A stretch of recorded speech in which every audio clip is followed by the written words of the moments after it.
anniversary po sa bawat isa. Purihin po ang Diyos. Napakabuti po niya sa buhay ng bawat isa sa atin. Hallelujah. Tayo po ay manalangin. Ang marami na mga pangyarihan sa lahat. Ang may lalang ng lahat ng nandito sa mundong ito, langit at lupa. Salamat po sa inyong pong presensya sa aming pong kalagitnaan. Nawa kayo pong itanghal. I-anoint niya po ang bawat salita yung nalalabas po sa aking bibig. Itago niyo po ako, Panginoong Jesucristo, sa likod ng inyong Diyos. At hayaan mo po na yung mga salita yung magbigay buhay. May your words, Lord, serve its purpose today to instruct, to teach, to rebuke, to correct, and to train us in righteousness. Thank you, Father. Be glorified in our midst. In Jesus' name. Amen. Parang gusto ko lang po ulit magkwento. Sa Old Testament po, meron pong dalawang kwento na magkatabi. Yung chapter, ito po yung Joshua chapter 6 and 7. Kaya gusto ko pong pagdugtungin ang kwento na ito. Kaya ito po yung ating tema. Wala po siyang specific verse. Pero napakahalaga po sa buhay ng bawat isa po sa atin. Yung pong Joshua chapter 6 about victory. And then meron po siyang karugtong sa chapter 7. Pero bago po tayo pumunta roon, gusto ko lang pong gawin yung background kung paano po tayo nakarating dito po sa Joshua chapter 6 and 7. Ang Diyos po, meron po siyang pangako sa mga bayan na kanya pong pinili. Meron siyang pangako sa mga Israelita, ang bansa na kanyang pinili. Ano po yun? Pinangako niya na dadalhin sila sa isang lugar ng pangako. Kaya nga promised land, at ito po yung bansang Canaan na sinasabi po ng Bible. So to make a long story short, God brought the Israelites from bondage, from slavery, and led them through the wilderness na kailangan pagdaanan nila yung wilderness na yon para makarating po sila doon sa lupang pangako. And every time, palagi pong pinapaalalahanan ng Diyos ang mga Israelita sa pamamagitan po ni Moises nang sabi niya, merong pagpapala sa pagsunod, merong sumpa sa hindi pagsunod. Ibig sabihin, dalawa lang lagi yan.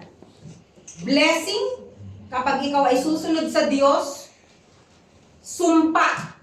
Okay? Mabigat po ito sumpa kapag ikaw ay sumuway sa Panginoon. And God takes this very seriously. Bakit? Paulit-ulit po niya, inire-remind ito sa mga Israelita through Moses at nung namatay na po si Moses. Paulit-ulit niya po itong sinasabi sa mga Israelites. Doon po sa Deuteronomy chapter 28 verse 7, makikita po kasi natin sa Deuteronomy chapter 28 yung blessings and curses, no? Pero doon po sa verse 7, isa po sa pagpapala ng pagsunod sa Panginoon, ang sabi niya sa 7, the Lord shall cause your enemies who rise up against you to be defeated before you. They will come out against you one way and will flee before you 7 ways. So, ibig sabihin, sa dami po ng pagpapala na ipinangako ng Diyos sa mga Israelita, isa po dito yung magagapi mo or magiging victorious ka sa iyong mga kaaway. Okay? Meron po tayong mga kaaway. Hindi ko po sinasabi yung kapitbahay nyo. Ang sinasabi ko po, meron po tayong kaaway. May kaaway po ang ating kaluluwa. No? At alam po natin kung sino yon. At ang diablo. Diba? Meron tayong kaaway. At ang kaaway na yan, tinatry niya na ikaw ay malupig, ikaw ay magapi. Subalit, nais po ng Diyos, maranasan po natin yung victory na kanya pong ipinangako. So sa Old Testament, ang sabi po niya kay Moses, Ang sabi niya po sa mga Israelita, magagapi ninyo ang lahat ng inyong mga kaaway. At ang sabi din po ng Diyos sa kanila, sa pagpasok ninyo sa lupang pangako, bago kayo makarating doon, bago nyo ma-enjoy ang lupain na yon, kinakailangan munang tanggalin nyo ang lahat ng balakid. Ibig sabihin, pinangako ng Diyos, pero hindi niya po ibinigay yun ng basta na lamang. Meron kang gagawin. Meron silang kailangang gawin. Ano po yun? Kinakailangan alisin nila sa landas nila lahat ng humahadlang para sila ay makapunta sa lupang pangako. May mga obstacles. At ano po yung mga obstacles na yun? Lahat po ng mga Canaanites, lahat po ng mga hindi sumasamba sa tunay na Diyos. No, may mga obstacle. And the first obstacle po na kailangan po nilang patayin, tanggalin, sino po? Yun pong bayan na tinatawag po na Jericho. That's the first obstacle. At makikita po natin ito sa Joshua chapter 6. No? So itong Jericho na ito, defensive city po ito ng mga Canaanites.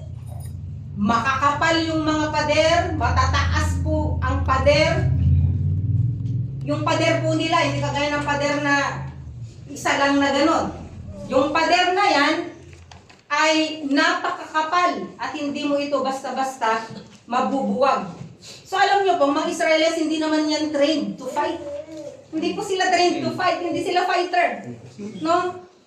Sila po ay umaasa lang sa tulong po ng Diyos. Yan pong sa pasimula. Umaasa lang sila sa tulong ng Diyos. Hindi sila fighter. So doon po sa first obstacle na yon, ang hinihingi lang po ng Diyos, sumunod ka. Yun lang naman eh.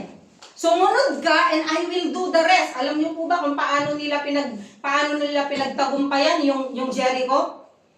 Dahil ba marami silang espada? Dahil ba marami silang pana? Ano pong sabi ng Panginoon? Ang sabi po dito sa chapter 6, verse 2, the Lord said to Joshua, kasi po nung namatay si Moses, ang sumunod po sa kanyang mga yapak ay si Joshua. Siya na ngayon po ang maglilid sa mga tao papunta po sa promised land. They crossed the river, and then nung nakakross sila sa river, hindi pa po yun yung end. Kinakailangan po na lupigin nila ang lahat ng mga hari at lahat ng mga fortified cities na nandun. Pero ang sabi po sa verse 2, see, I have given Jericho into your hand with its king and the valiant warriors. Sabi niya, binigay ko na yan sa'yo. Ibig sabihin, panalo ka na. Hindi ka pa nga lumalaban, panalo ka na. Yun ang promise ng Lord. No? Bakit? Kasi they were obedient, no? Doon sa pagpasok nila because that was the new generation. Patay na po yung mga disobedient. Kung naaalala po ninyo, patay na po yung generation na yon. At yung mga anak po noon, sila po ang nakarating doon po sa, they were the ones who crossed the river headed to the promised land. So anong gagawin? Ang sabi niya, you shall march around the city, all the men of war circling the city once. You shall do so for 6 days. Also 7 priests shall carry 7 trumpets of ram's horns before the ark. Then on the 7th day you shall march around the city 7 times, and the priests shall blow the trumpets. It shall be that when they make a long blast with the ram's horn, and when you hear the sound of the trumpet, all the people shall shout with a great shout, and the wall of the city will fall down flat, and the people will go up, every man straight ahead. Imagine yun lang. Yun ang gagawin nila.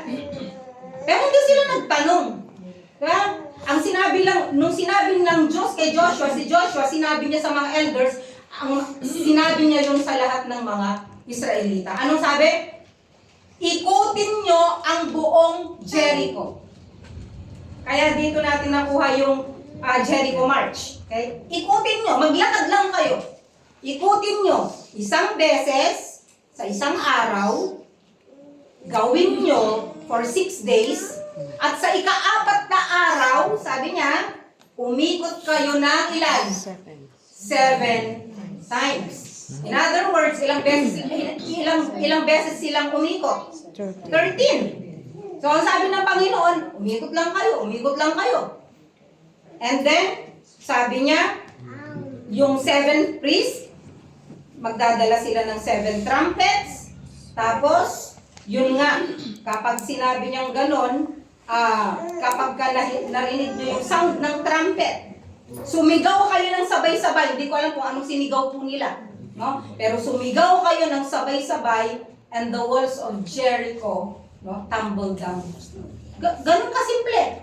So nagkaroon po sila ng victory, and that's the promise of the Lord. Unbroken victory. Nais po ng Diyos na ang katagumpayan po natin, wala po siyang stop. Ang nais po ng Diyos, tuloy-tuloy po yung victory. Kaya nga po ang pamagat po ng ating message ngayon ay experiencing unbroken victory. Kasi po, yung victory na ipinangako ng Diyos, gusto niya po, wala pong cut yun. Walang cut. Tuloy-tuloy yung victory na yun na ipinangako niya. Magmula kay Moses, papunta kay Joshua, papunta po sa mga Israelita, nais niya na maging mapagtagumpay po ang mga Israelites. And so, natakot po yung lahat ng mga bansa nung nabalitaan nila yun. Bakit? Kasi nga po, yung Jericho, ito yung pinakamahirap na talunin eh. No? Kasi napakakapal ng walls, na parang pagtitignan mo, napakahirap talaga nilang talunin. Kaya po, ang sabi ng Bible, no? Natakot po ang mga ibang mga bansa sa kanila. Pero may bilin na naman po ang Panginoon sa kanila, no? Ang sabi niya dito, verse 16 sa chapter 6. Verse 17, the city shall be under the ban. It and all that is in it belongs to the Lord. Only Rahab the harlot and all who are with her in the house shall live because she hid the messengers whom we sent. Ganito lang po yun. May dalawang bagay na pinapagawa na naman dito. Sirain lahat. Patayin lahat. Lahat ng pwedeng mamatay, papatayin. Lahat ng hindi pwedeng mamatay or masunog, ito ay ilalagay po sa treasury ng Panginoon. Yun po ibig sabihin nun. So, ibig sabihin, yun pong Jericho, kapag nilusog nyo ito at sila po ay natalo, lahat ng mga nandun, patayin ninyo, sunugin ninyo. Pero yung mga hindi nasusunog, kagaya po ng ginto, kagaya po ng silver, lahat ng yan ay kinakailangan mapunta sa treasury ng Panginoon kasi sa Kanya yung victory. At kung titignan po natin, this is the first fruit. This is the first city. Kaya lahat po ng meron doon sa city na yon sa Kanya. Walang pwedeng kumuha ng kahit na ano dahil ang lahat po ay pag-aari ng Diyos. Verse 19, but all the silver and the gold and the articles of bronze and iron are holy to the Lord. They shall go into the treasury of the Lord. Malinaw po yun ha.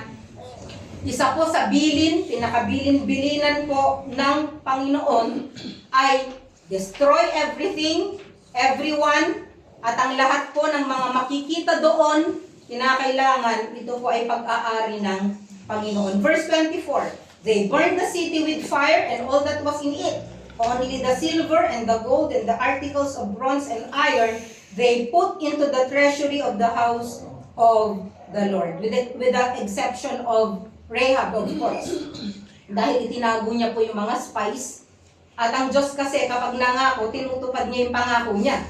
So although Gentile po si Rahab, lahat ng kamag-anak, ang sabi hindi lang family, kundi pati relatives, iniligtas po ng Diyos. Diyan pa lang po makikita na po natin ang habag ng Diyos sa mga hentil. Pero nakikita po din natin kung paano po yung kanyang pagtingin sa kanyang bayan na pinili. And then, dun po sa verse 27, so the Lord was with Joshua and his fame was in all the land. Sumikat siya. Bakit? Kasi nga po, napagtagumpayan or natalo po nila yung Jericho. At pupunta po tayo ngayon sa chapter 7, verse 1. At ito po yung ating pinaka-text ngayon, Joshua chapter 7. But, parang nakakatakot na umpisahan ang chapter ng salitang but. No? Kasi pag sinabing but, ito po ay karugtong nung huli. Ano yung huling verse? The Lord was with Joshua. Kasama ng Diyos si Joshua. At kapag sinamahan ka ng Diyos, lagi kang nagtatagumpay. Di ba? Yun po ang pinakamahalaga dyan. Tatandaan nyo, kapag kasama nyo ang Diyos, magtatagumpay kayo. No? At hindi kayo sasamahan ng Diyos sa isang lugar na hindi banal. Kaya kapag hindi nyo kasama ang Diyos, hindi kayo magtatagumpay. Meron kayong defeat. So the Lord was with Joshua and the fame was in all the land. But the sons of Israel acted unfaithfully in regard to the things under the ban. For Achan, the son of Carmi, the son of Sabdi, the son of Zerah, from the tribe of Judah, took some of the things under the ban. Therefore, the anger of the Lord burned against the sons of Israel. Ito ang problema. Yung victory, hindi siya unbroken.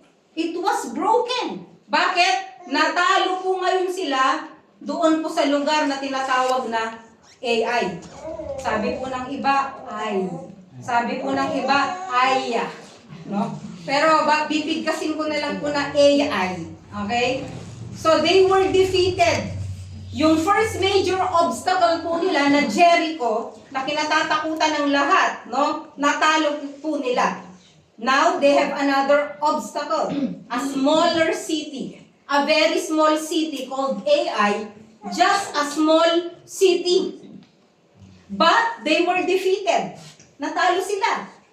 It was therefore a broken victory. Hindi nagpatuloy yung victory na yon. Why? Kasi nga po, meron daw hindi sumunod sa kanila.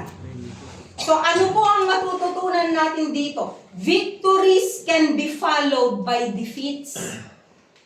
Most of the times, victories can be followed by defeats. Maaring ngayon, tagumpay ka, tuwan-tuwa ka. Pero alam mo, mamaya lang pwedeng defeated ka. Tandaan po natin yun. It is very possible. No? Tignan po natin, what causes defeat? Bakit po sila natalo? Tignan po natin doon po sa Joshua chapter 7, verse 2. Now Joshua sent men from Jericho to Ai, which is near Beth-aven, east of Bethel, and said to them, Go up and spy out the land.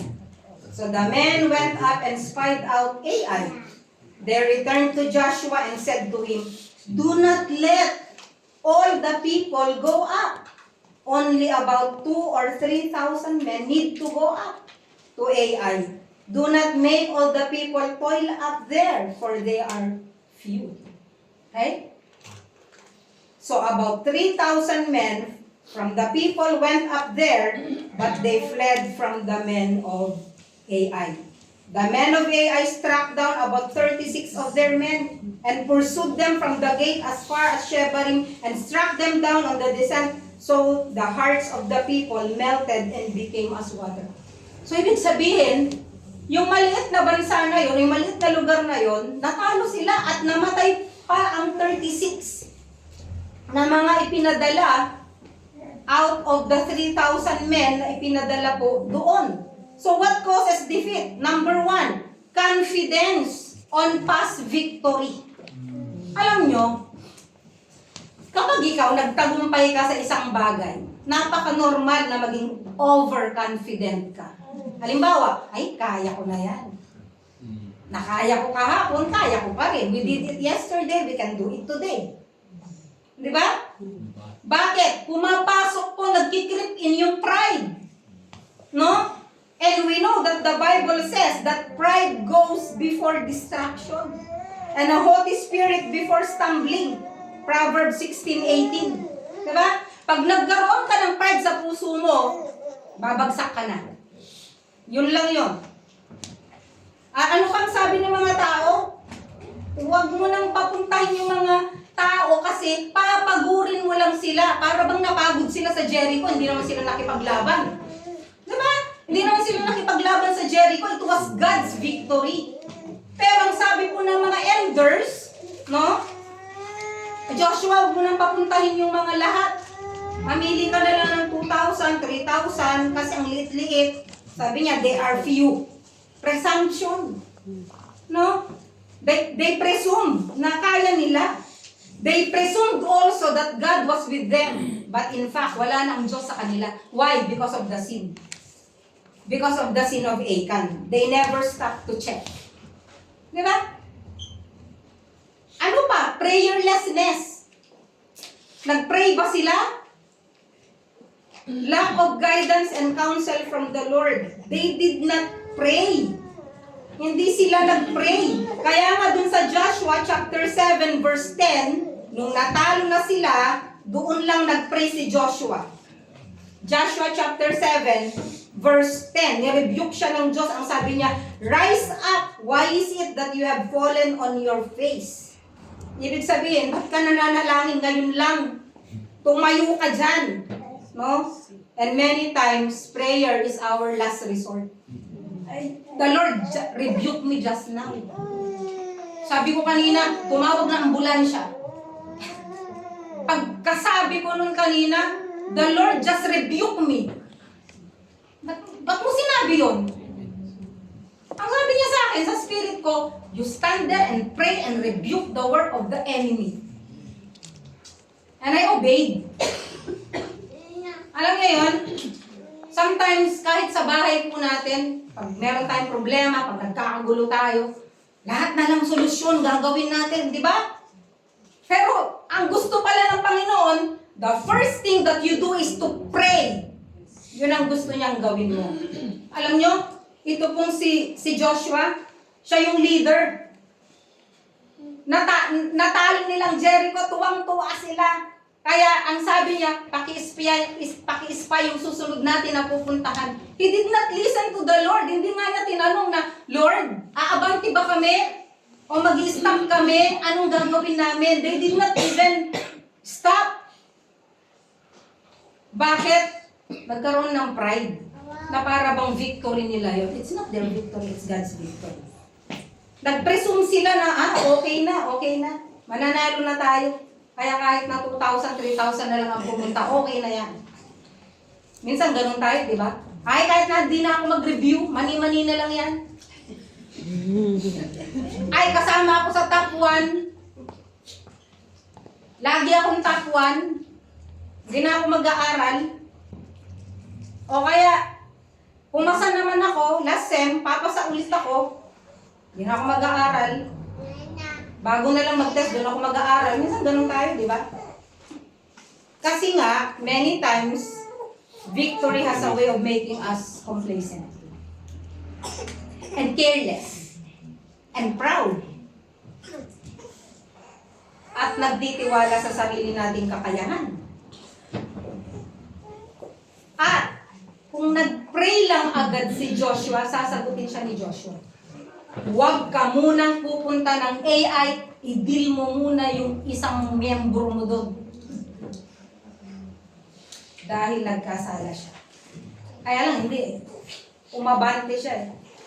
They presume that God is with them, di ba? When you obey the Lord is with you. And there is victory kapag kasama mo ang Panginoon. Ang kaso, wala ng Lord. Ang sabi ng Lord, hindi ko kayo sasamahan.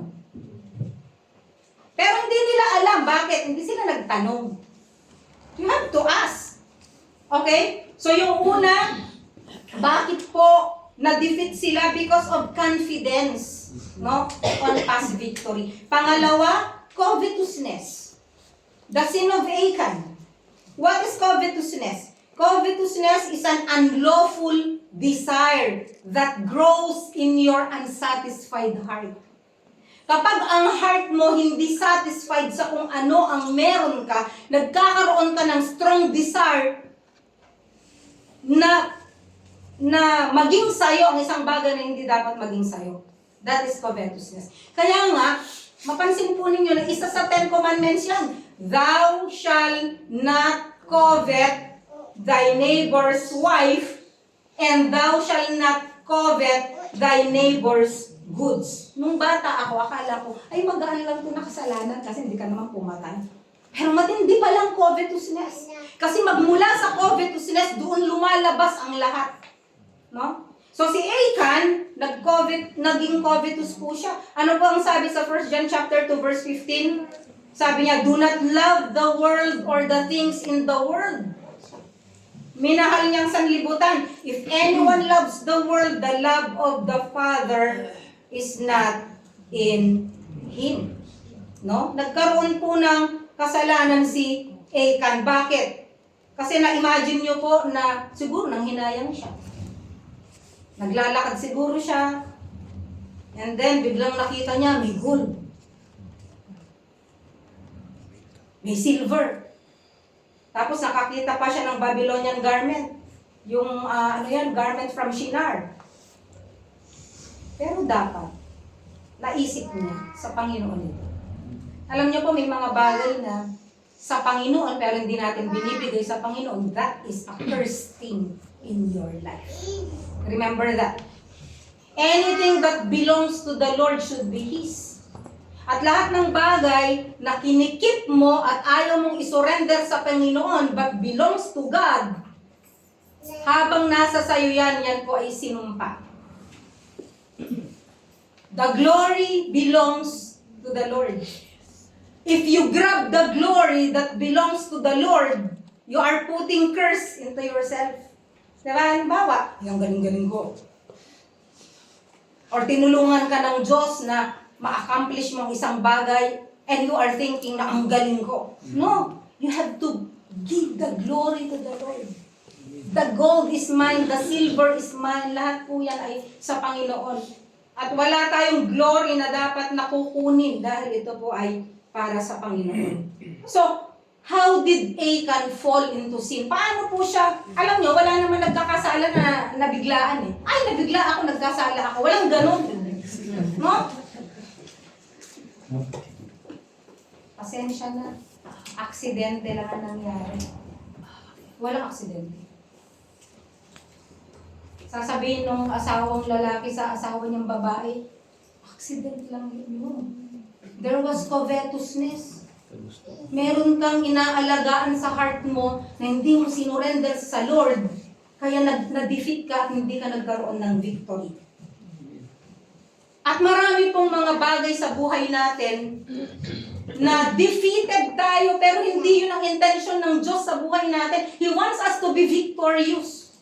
Nais ng Diyos na maging victorious po tayo. So paano po nahulog sa kasalanan si Achan? Tignan po natin sa Joshua chapter 7 verse 20 to 21a. No? Doon po, ang sabi po ni Joshua, give glory to God, mag-confess ka. Yun ang sabi niya, di ba? So ang sabi ni Achan, when I saw among the spoils, Joshua 7:21a, a beautiful mantle from Shinar, and 200 shekels of silver, and a bar of gold 50 shekels in weight. Anong una niyang ginawa? There is progression. There was progression bago po niya kunin yung para sa Panginoon or bago siya nagkasala, meron pong unang step. Ano yung unang step? Nakita niya. I saw. No? He saw something he ought not to have been looking at. Diba? Bakit ka nag-commit ng adultery? Kasi nakita mo, ang ganda. Mas maganda kaysa sa misis ko. Diba? Dapat, ang sabi ng Bible, kung nagkasalang ang mata mo, diba? Sabi niya, pag tanggalin. Ibig sabihin, gumawa ka ng effort. Yun pong nangyari kasi kay kay Achan. Nakita niya. Dapat nakita na lang niya. Kaso, gumanon. Humaba-haba yung kanyang leeg. No? Ganon po tayo nagkakasala. Ganon din naman yung mga snatcher. Diba? Titignan. Alangan namang i-snatch niya yung bagay na hindi mahalaga. Titingin muna yan. Diba? Kaya tumitingin yan siya. So, when I saw, sabi niya, among the spoils. Anong sabi niya? I coveted them. Ninasa ako. Nung nakita ko, pinagnasaan ko. This was the time when he should have confessed. He should have said, God, something wrong is growing in my heart. Dapat ito yung time na yun na nung gusto na niyang kunin, dapat sinabi na niya sa Panginoon na, Lord, there is something in my heart that is growing, that it is unlawful, and it is something that is unholy, it is something that it is not according to your will. Dapat sinabi na niya yun, pero hindi. Anong sabi ko sa Joshua? Susunod na verse, I took. Nakita niya, pinagnasaan niya, inobey niya yung sarili mo, I took. Ano po ba nakalagay sa ban? But as for you, Joshua 6:18 to 19, but as for you, only keep yourselves from the things under the ban, that you do not covet them, and take some of the things under the ban, and make the camp of Israel accursed, and bring trouble on it. But all the silver and the gold and the articles of bronze and iron are holy to the Lord. They shall go into the treasury of the Lord. Achan had taken what belonged to God, and brought to himself and Israel a curse. Do you remember Ananias and Sapphira? Anong kwento ni Ananias and Sapphira? Diba? Meron silang lote, meron silang land. They already promised it to the Lord. Bakit? Lumabas na sa bibig nila. Pag lumabas na sa bibig mo, be careful, kaya nga be careful eh. Pag lumabas sa bibig mo, it is something na narinig ng Diyos. Okay? Nag-promise siya. Anong sabi niya? Ibibigay ang pinagbilhan saan? Sa church. Sa Lord.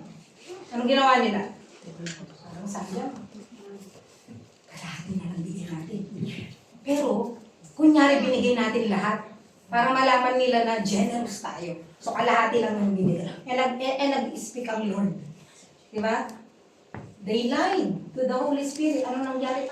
Dead flat. Bakit? Para maging isang lesson sa early church. Alam niyo, kung ganun lang ang Diyos sa atin ngayon, ang dami lang namatanda. Wala nang natira siguro. Or konti na lang. Is there something you are keeping to yourself that belongs to God? That's the question. And I want you to ask the same question sa inyong mga sarili.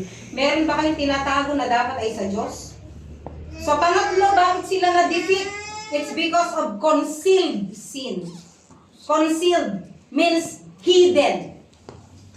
Alam niyo po, private sin is not really private. Walang private sin.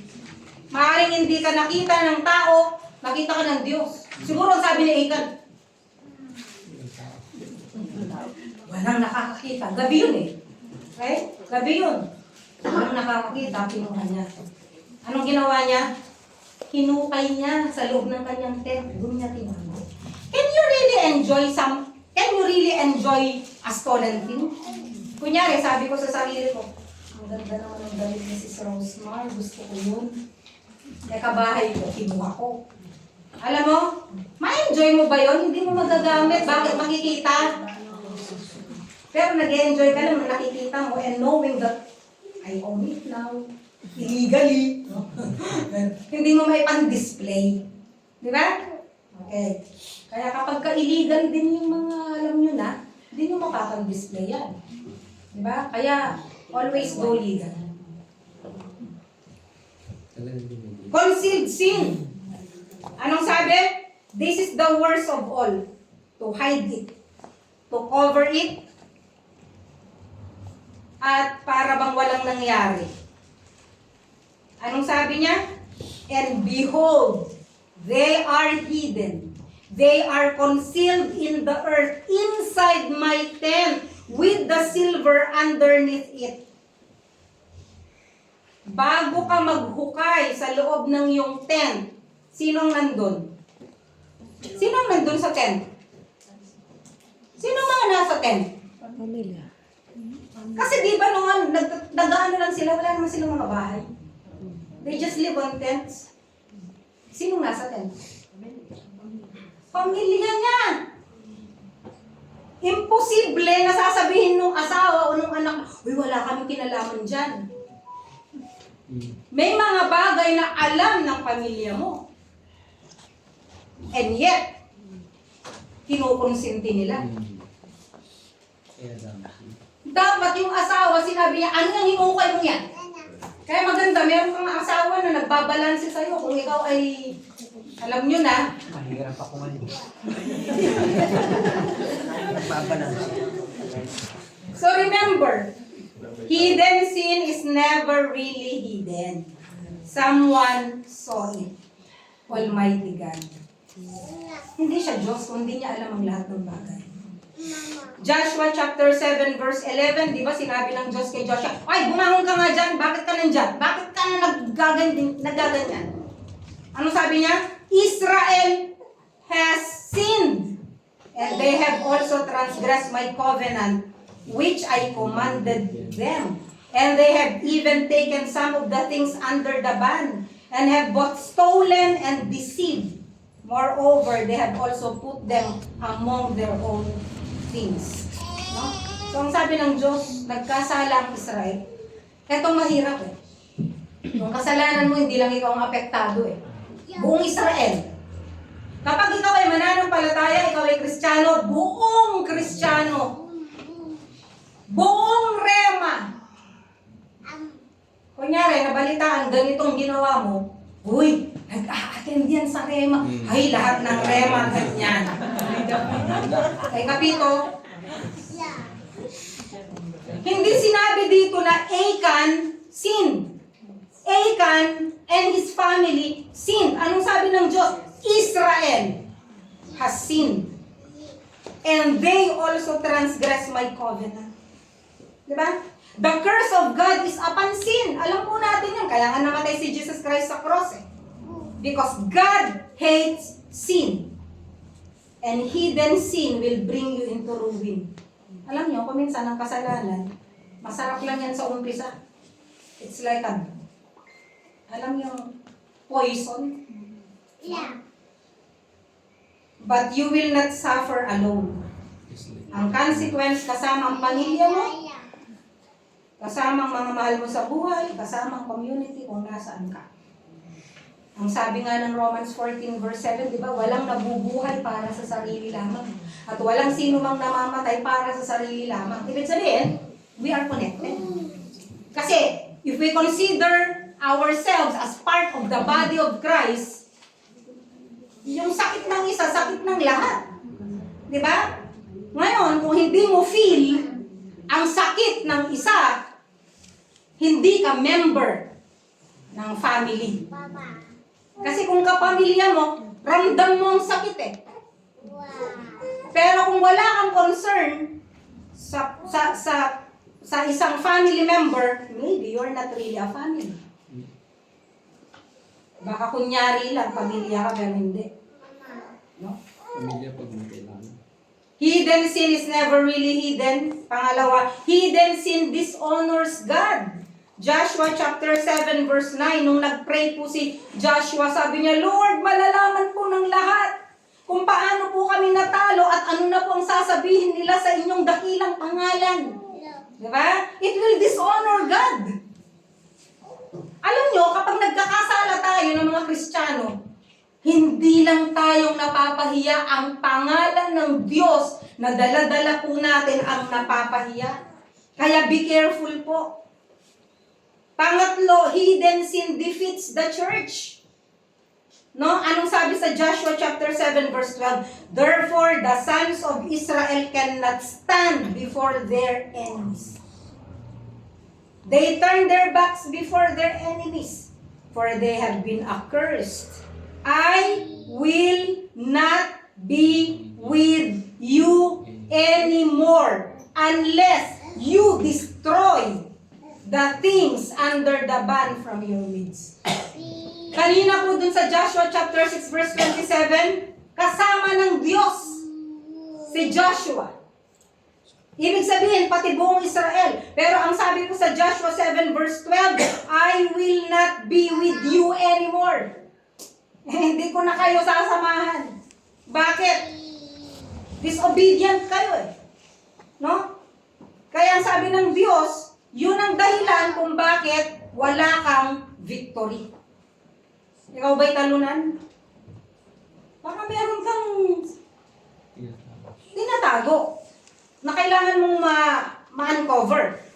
Kasi ang sabi po ng Bible, sabi niya, I will not be with you anymore unless you destroy the things under the ban from your midst. If there is hidden sin in your life, you will cause the people of God to stumble and bring disgrace and dishonor to God. Huwag niyong sabihin wala kayong pakialam sa ginagawa ko. It's none of your business what I do. No? Minsan sinasabi ng iba yun. When your heart is not right with God, you bring defeat to your brothers and sisters. One drop of poison hurts the whole body. Sabi nga sa 1 Corinthians 12:26, if one member suffers, all the members suffer with it. If one member is honored, all the members rejoice with it. Diba? Nabalitaan natin na yung isang kapatid, pumasa siya or nagkaroon siya ng award. Alam nyo, feeling natin kapamilya tayo. Diba? Si Gea nga eh, hindi lang pumasa, nagka-award pa. Abay, feeling ko rin, bunggaling family ako, hindi naman, no? Why? Because we are one body. Diba? Kasi ang sarap ng pakiramdam na kapag ang isa ay naitaas, at alam mo, bahagi ka doon. You prayed for her, you prayed for that person, feeling mo, kasama ka doon kahit na hindi. Why? Kasi ang victory po nila ay victory po natin. Yun po yun kasi magkakapatid po tayo. No? Ang worst po na pwede nating ma-feel ay yung victory ng iba ay kalungkutan natin. No? Baka hindi ka kapamilya pag ganun ka. Okay? Sa Joshua chapter 7 verse 24 to 25, tandaan po natin, hidden sin also destroys your family.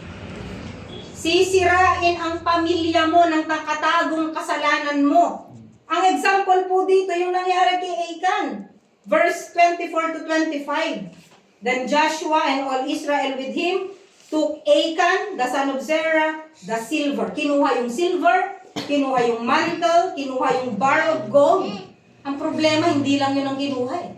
Di ba pwede naman kapag may nagnakaw, kunin mo. No? Kunin mo yung ninakaw, bawiin mo. Ang problema, nung time na hindi lang yung ninakaw mong kinuha mo, anong sabi niya? His sons, his daughters, his oxen, his donkeys, his sheep, his tent, and all that belonged to him. And they brought them up to the valley of Achor. Joshua said, why have you troubled us? The Lord will trouble you this day. And all Israel stoned them with stones, and they burned them with fire after they had stoned them with stones. So Achan hid his sin into his tent, and the family became partners in crime. And now, his children are also destroyed because of his lie. Tandaan po natin, no? Hidden sin is never really hidden. And remember also that God will reveal every secret sin. Lahat po ng secret sin, kung hindi mo ito in-uncover, God will, kapag hindi mo ito in-uncover, ang Diyos ang mag-uncover. Siyang magre-reveal. So how was the sin of Achan discovered? Joshua chapter 7 verse 14. Ano pong sabi ng Diyos kay Joshua? Sabi niya, in the morning, Then you shall come near by your tribes. Ilang tribes meron? Okay? And it shall be that the tribe, ang dami nun. Ang daming tribo. So lahat may assembly. Lahat ng tribes nandyan. And it shall be that the tribe which the Lord takes by lot, okay, shall come near by families. And the family which the Lord takes shall come near by households. And the household which the Lord takes shall come near man by man. Joshua 7:18, he brought his household near man by man, and Achan, son of Carmi, son of Zabdi, son of Zerah, from the tribe of Judah was taken. Siya na yun. So confession of sin is needed. No? Sabi po ni Joshua kay Achan, my son, verse 19, I implore you, give glory to the Lord, the God of Israel, and give praise to Him, and tell me now what you have done. Do not hide it from me. Alam niyo po, ang masakit, kung minsan nagko-confess lang tayo ng kasalanan kapag nahuli tayo. That's not real repentance. Ganyan po yung nangyari kay Judas, no? Nung huli na lang eh. No? Pero nasa heart na niya yun. Kung minsan, yung tao nagsisisi hindi dahil sa nagsisisi siya. Kundi wala na siyang choice na magtago at buko na siya. Kaya doon lang siya magko-confess. So ito po ngayon yung sitwasyon ni Achan. Kaya lang siya nag-confess ay dahil alam na ng Diyos. Alam na ni Joshua dahil sinabi na ng Diyos sa kanya. No? And so every sin you cover will be uncovered. That which is done in secret will be shouted from the rooftop. Things you have done in your bedroom, in your business trips, in your travels, yung secrecy kung nasaan ka man, i-reveal po ito lahat ng Panginoon. But God will cover every confessed sin. Yun pong magandang balita. Lahat ng kasalanan mo na ikinonfess mo sa Panginoon. Ibig sabihin, sinabi mo na, Lord, nagkasala ako. God will cover it. Jesus will cover it with His blood. Yun po ang kagandahan kapag tayo po ay humingi ng tawad sa Panginoon.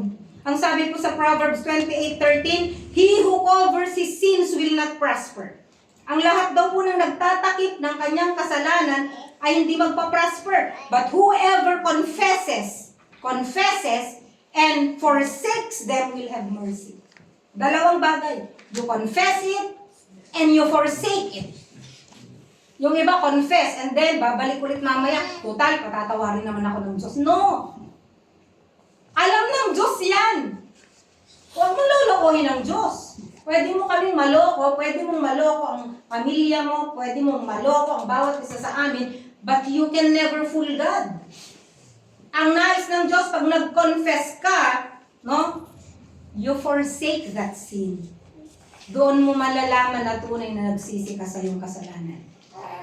You want to experience unbroken victory? Kasi alam niyo, maraming mga Kristiyano, hindi nila na-experience ito. Hindi nila na-experience na tunay na kalayaan. Yung walang patid. Kaya nga unbroken.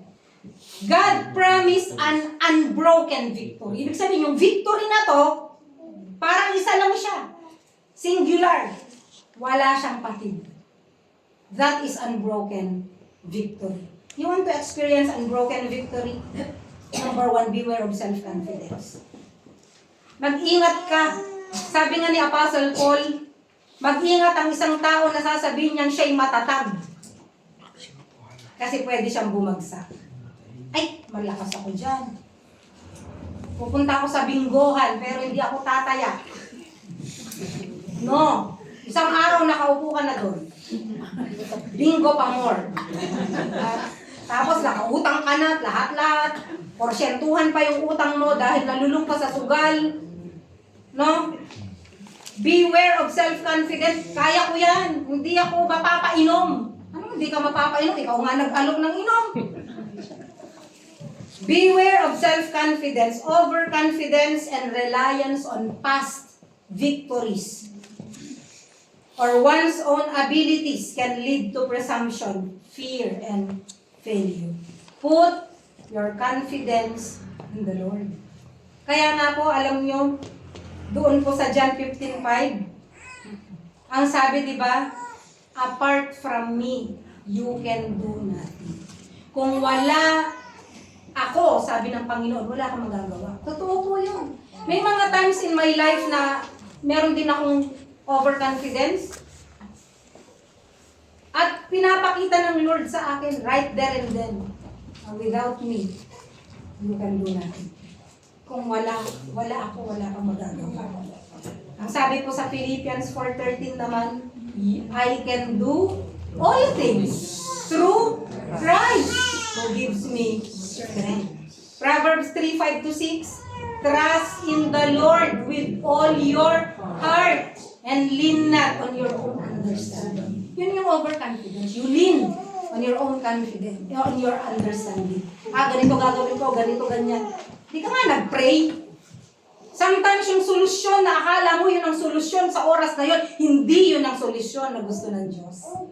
You can never put God in a box. Kung ginawa niya ito noon yun. May iba po siyang pattern ngayon. May iba siyang kaparaanan sa buhay mo ngayon. Beware of self-confidence, but put your confidence in the Lord. Seek divine guidance through prayer and His Word. Yun po ang reason kung bakit hindi lang tayo dapat nananalangin, kundi kailangan manatili po tayo sa Kanyang salita. Sabi po ni Sis Lerma kanina, nahihiya daw siya sa kanyang sarili dahil meron pala siyang Bible, and through the years, yung Bible na yun, hindi nabuksan. Do you know that the Bible is God's love letter to us? Kumpleto ang Biblia. Akala nyo lang, pagluluto, pagpapakasal, pangungutang, lahat nandyan yan. Lahat ng recipe. May recipe pa nga dyan ng ng bread. Na yung bread na yun lang ang kakainin mo, mabubuhay ka kahit walang karne. Alam niyo ba yun? Nasa Ezekiel yun. Kumpleto po ang Bible. Kumpleto ang Bible. Nandyan kung paano ang pamilya mo mabuo. Nandyan ang way kung paano ka magtagumpay ngayon. Alam niyo, tandaan po ninyo, ang salita ng Diyos. I always say this is the cross. Sa discipleship, lagi ko pong sinasabi to. Kaya po ito cross. Ito po ay kailangan maitayo muna ang pundasyon. Ano yung pundasyon? Our relationship with God. Through prayer, through the Word of God, na kailangan mong basahin ang iyong Biblia. At dito po sa vertical na to, na kahoy, dito po didikit yung horizontal. Because walang pagdidikitan ng horizontal kung walang nakatayong vertical. Ano po yung horizontal? Our relationship with other people. Our relationship with the church, fellowship, and witnessing. Yun po ang pundasyon. Yun po ang tinuturo po natin. Ang cross na ito, napakahalaga. Jesus took the punishment on the cross. Jesus took all our sins on the cross. And He wants a relationship with us. Alam niyo po, sabi ng Bible, ang lahat ng tao ay nagkasala. Walang tao na hindi nagkasala. Ang lahat ng tao ay nagkasala at hindi karapat-dapat sa paningin ng Diyos. Kung tatanungin ko kayo ngayon, saan kayo patungo? Sa langit o impyerno, kung ang sagot ninyo, pupunta ako sa langit dahil ako'y mabait, punta ka na ng impyerno sa sagot mong yun. Dahil ang sinabi ng Diyos, walang sino man ang matuwid, wala kahit isa. Ang lahat ng tao ay nagkasala at hindi karapat-dapat sa paningin ng Diyos. At ang sabi po ng Bible, ang kabayaran ng kasalanan ay kamatayan. Kung paano si Akan, nagbayad siya ng kanyang kasalanan sa pamamagitan ng kasalanan. No, kasi ang sin, kinakailangan na mapunish. Because all have sinned, kinakailangan may magdusa sa kasalanan na yun para maalis ang curse na yun. That's what Jesus has done for us. Namatay po siya sa krus para iligtas tayo sa ating mga kasalanan. Pero hindi lahat. Lahat lamang po ng tatanggap ng bagay na ginawa niya. I can die for you, but if you reject my love for you, wala tayong relationship. Nais po ng Diyos na magkaroon tayo ng relasyon sa Kanya. Ang sabi po ng Bible, ang kabayaran ng kasalanan ay kamatayan, subalit ang regalo, ang kaloob ng Diyos ay buhay na walang hanggan sa pamamagitan ni Kristo Jesus. Therefore, hindi po ang relihiyon ang nagsisave sa'yo. Hindi relihiyon. You can go every day to the church, but church is not the real church. Yung building, it's just a building. The real church is the body of Christ, yung pong sabi ng Biblia. No? Pwede kang pagpunta sa kung saan na church pero hindi ka ligtas. No? For the wages of sin is death, but the gift of God. Sinasabi ng Diyos, anak, kung ikaw ay aamin lang, ang mga taong hindi aamin ng kasalanan nila, hindi natural, hindi po yan patatawarin. Pero kapag inamin mo sa harapan ng Panginoon na ikaw ay nagkasala, Panginoon, ako po ay nagkasala sa inyo pong harapan, humihingi po ako totoo ng tawad sa inyo. Patawarin niyo po ako, Panginoon, sa aking mga kasalanan. Alam niyo, tatawarin niya, hindi lang yung kasalanan mo ngayon, kundi kasalanan mo noon. Maaaring may mga kasalanan ka na kahit ikaw nakalimutan mo na, unang yun ay kaya niyang patawarin. Patatawarin ka niya, lilinisin ka niya, at gagawin ka niyang isang bagong nilalang. Hindi po huli ang lahat. Mahuhuli na lang ang lahat kapag ikaw ay namatay na wala sa Panginoon. Walang nakakaalam kung kailan ka mamamatay. Walang tao na kahit yung manghuhula, hindi niya pwedeng hulaan kung kailan siya mamatay. Bakit? Fake yun eh. Only God knows. Ang Diyos lang ang omniscient. Ang Diyos lang ang omnipotent. Lahat po tayo mamamatay. At ang tanungin po natin sa ating sarili, saan kaya ako pupunta kapag ako'y namatay? Pupunta kaya ako sa langit? Pupunta kaya ako sa impyerno? Kapag wala kang relasyon sa Panginoon, ikaw ay pupunta sa impyerno, diretso kong sasabihin sa'yo. Bakit? Kasi nga, lahat ay nagkasala at walang karapat-dapat sa paningin ng Diyos. At ang kabayaran ng kasalanan na yun, kamatayan. Kamatayan means to perish on hell. In hell. Pupunta ka ng hell. At ang tatanungin mo ang mga tao ngayon, may tao ba na nakatupad ng 10 Commandments? Meron na ba?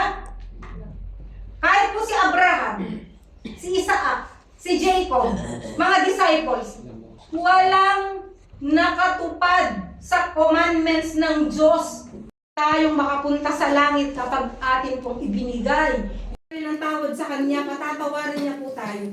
John chapter 3 verse 16, ang sabi po doon, sapagkat ganun na lamang ang pag-ibig ng Diyos sa sanlibutan, kaya ibinigay niya ang Kanyang bugtong na anak, na sino man, it is open to all, this is an invitation, sino man ang sumampalataya sa Kanya ay hindi mapapahamak sa apoy ng impyerno, kundi magkaroon ng buhay na walang hanggan. Napakabuti po ng Diyos. Hanggang ngayon, hindi lang po nung panahon ni Moses, hindi lang nung panahon ni Joshua, inaabot po niya ang Kanyang kamay because He wants us to experience unbroken victory. Ayaw po niya na tayo ay isang Kristiyano na talunan.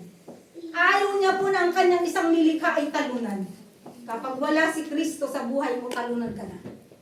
Ang good news, kung kasama mo ang Panginoon, ikaw ay more than conqueror. We are more than conquerors in Christ.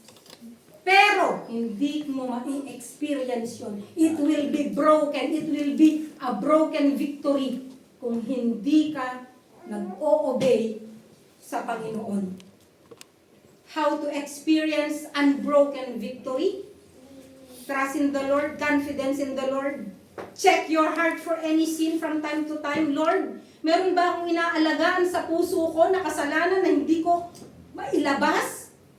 Alam nyo, kung meron pang hinanakit, kaya nga sabi po ni Apostle Paul, kung meron hinanakit dyan, tanggalin mo na right away. Alam nyo bakit? Pag inalagaan mo yan, manatili yan dyan, mag-grow yan, magiging bitterness, magiging hatred, magiging murder. Di ba? Kasi po, it's a living organism. Na buhay yan. Buhay yan, at ito po ay lumalago. Kaya meron man dyan sa puso mo hinanakit, go to that person. Sumama ang loob ko sa'yo kasi ganito. And let the person explain. Di ba? Kasi ang hirap naman that you hate that person na hindi niya alam bakit mo siya hate. Di ba? Kaya, kumpleto ang Bible. You go to that person, check your heart for any sin. Psalms 51 verse 10, ang sabi po ni David, create in me a clean heart, O God, and renew a steadfast spirit within me. Alam nyo, si David, nagkasala siya ng adultery. Nagkasala siya ng murder. Pero ang tawag po sa kanya, the man after God's own heart. Why is that? Dahil ba perfect siya? No. Because from time to time, sinasabi niya, create in me a pure heart, O God. He always checks his heart. Noon pong nagkasala siya, naging lesson sa buhay niya po yun. And from that time on, from time to time, he was checking his heart kung ito po ay pure sa harapan ng Panginoon. Pangatlo, confess every sin. If you have checked your heart and the Holy Spirit revealed a sin in your heart, you confess it right away so that the Lord can forgive you right away. 1 John 1:8-10, if we say that we have no sin, we deceive ourselves, and the truth is not in us. If we confess our sins, He is faithful and just to forgive us our sins and to cleanse us from all unrighteousness. If we say that we have not sinned, we make Him a liar, and His word is not in us. Alam niyo po yun? Yun po yung sinasabi po ng banal na kasulatan. So sa oras na ito, bago po ako mag-pray, gusto ko pong magtanong sa inyo honestly. Nais mo ba na magkaroon ng victory sa buhay mo? You want to be victorious? Ano ba yung kalaban mo? Ano ba yung kalaban mo? The world, the flesh, the devil, yan ang mga kaaway mo. You want to be victorious? Gusto mo ba na mapagtagumpayan mo ang lahat ng ito? Abide with the Lord, have a relationship with the Lord.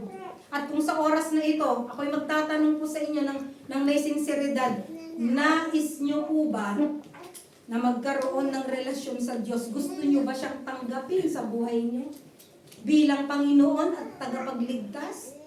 Kung ikaw ba'y mamamatay ngayon, sigurado ka ba kung saan ka pupunta? Kung hindi ka sigurado, ngayon pa lang isettle mo yan ngayon sa oras na ito, sa lugar na ito, kasi napakahalaga. Bakit? Paglabas mo ng pintuang ito, hindi natin alam kung anong mangyayari sa'yo. But, ano man ang mangyayari sa'yo sa labas, as long as you have made that commitment to give your life to the Lord, wala kang problema. Pagpikit ng mata mo sa lupa, pagdilat ng mata mo sa langit. Ang mahirap, wala kang relasyon sa Kanya. Pagpikit ng mata mo dito sa lupa, pagdilat ng mata mo sa impyerno, and it will be forever and ever and ever, and that is eternity. So mamaya po sa ating hymn of commitment, at kahit po ngayon, kung meron man po sa ating kalagitnaan, huwag po kayong titingin sa inyong katabi, ang tignan ang inyong sarili. Meron po ba sa ating kalagitnaan na gustong magpa-pray? Pumunta lang po kayo dito po sa harapan. At ipapanalangin po kayo kung gusto nyo pong isuko ang inyong sarili sa Panginoon. Gusto nyo siyang tanggapin sa inyong buhay bilang Panginoon at tagapagligtas. Huwag po kayong mahihiya. Bakit? Hindi po kayo kinahiya ng Panginoon nung namatay siya sa krus. At ang sabi po ng banal na kasulatan, kapag ikinahiya niyo ako sa harapan ng tao, ikakahiya ko rin kayo sa sa harap ng aking Ama na nasa langit, kasama ang kanyang mga anghel. So sa oras na ito, if you want to make that commitment, inaanyayahan ko po kayo sa harapan. And I will pray for you. Tayo pong lahat ay tumayo at tayo po ay manalangin. Panginoong Diyos na makapangyarihan sa lahat, marami pong salamat sa oras na ito na binigyan niyo po sa amin. Salamat po sa inyong mga salita.